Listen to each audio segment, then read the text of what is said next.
Welcome to class 10 students. I'm going to continue with the chapter nervous system, which is part of your chapter 1, and previously I have explained the structure of neuron. I hope you have understood that, and now I'm going to explain to you the pathway of flow of impulse, which is very important, and along with it I'm going to explain with to you the types of neurons. Okay, so let's start with the topic today, and I'm going to show you some pictures to explain these things. Okay, we'll be starting from the nervous system part of this chapter, and to give an introduction of this chapter, you all know that you all have learned about nervous system previously, right? In class 7 you have learned what is nervous system, what are neurons, and the structure of neuron and all that, the functions also. So you have the basic idea. You're going to learn about these things more in details. Okay, so let's start the chapter. There are frequent changes in the external surroundings and internal environment of our body. A system is required that will be informed and aware of all those changes. The system controls various functions, regulates different activities, and coordinates all systems of the body. So two such systems are present in our body to coordinate and control all the functions and activities that are taking place in our body. Okay, what are they? The first one is the endocrine system, which consists of the hormones, and the second one is the nervous system, which controls of all the neurons, nerves, brain, spinal cord, etc. Okay, so this chapter is completely about the nervous system. You will learn about endocrine system in the other chapter. Okay, so let's start. First, you will find some terms which I will have to discuss with you. The first term here is stimulus. Okay, so what is stimulus? You know this from your class 7 chapter. Any physicochemical change in the external or internal environment of an animal that can generate an impulse in the nerve is known as stimulus. So any change in the external or internal environment of an organism which will cause a change within the organism's body is known as stimulus. Okay, now this stimulus can be of two types: external stimulus and internal stimulus. External stimulus are those changes in the external environment of an organism, like examples are given here: heat, light, sound, etc.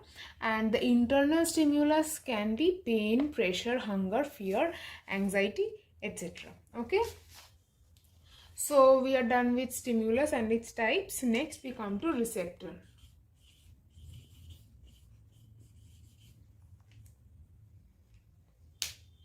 An organ or part of the body that can receive a stimulus is called receptor. Okay, suppose here is an example is given here: watching of cricket ball by the batsman. So when the batsman is ready to bat the ball thrown by the bowler, the batsman is doing what? He is looking at the ball to get ready to bat it, right? To hit it with the bat. In this case, the stimulus is the ball, and the receptor which is receiving the stimulus are the eyes of the batsman, who is looking at the ball and thus getting ready and making the strategy how to hit the ball. Okay, so in this case the receptor are the eyes, and so we can describe receptor as any organ or part of the body that can receive a stimulus, and then after receiving the stimulus the organism can act upon that stimulus accordingly, is known as receptor. Okay, now there are many receptors in our body. We are going to learn about the main receptors first. So eye is the receptor which is known as photoreceptor. Okay, it receives light, meaning photo, so it is known as photoreceptor. Ear is the phonoreceptor. These are the sense organs in our body, right? So ear is the phonoreceptor, nose is the olfactoreceptor, while tongue is the gustatoriceptor, and touch is known as the tangoreceptor. These are the main sense organs in our body, and accordingly the name of the receptors are given. Okay, next, coming to the third term, which is effector. Effector. Now from the name only you can understand the word effect is there. Effect means what is the result, effect of something. Okay, a muscle or gland or an organ which is capable of responding to a stimulus. The stimulus is received by the receptor. Now the receptor will take the impulse, means stimulus will be taken to the brain or the spinal cord in the form of an impulse. Now brain or spinal cord will give a response which will again be taken back to the effector, which will give out the response. Okay, so that can be any muscle or gland or an organ.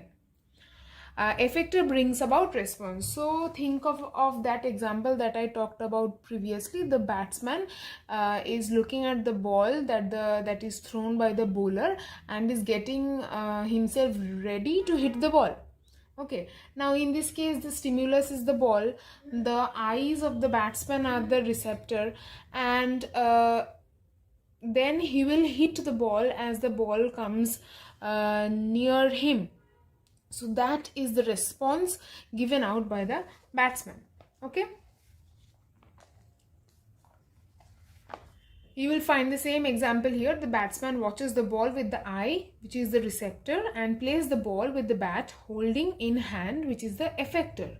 The hand here is the effector. Okay, and playing the ball with the bat is the response. Clear? Now you have the pathway. The pathway is given here. The pathway of flow of impulse, it is very, very important. Okay, so it includes all these things only, starting with stimulus. It reaches the receptor, then the receptor, from the receptor, it is any organ of the body, from the receptor the impulse is taken to the brain or the spinal cord through the afferent or the sensory neuron. Then from the brain or spinal cord any response is given out, which is taken back to the effector through the efferent or motor nerves, and then the response is given out. Okay, so this is the pathway of flow of impulse. It is given here, very important for 2 marks question. Okay, so keeping it till here in this video, I hope you have understood till here. Okay, thank you.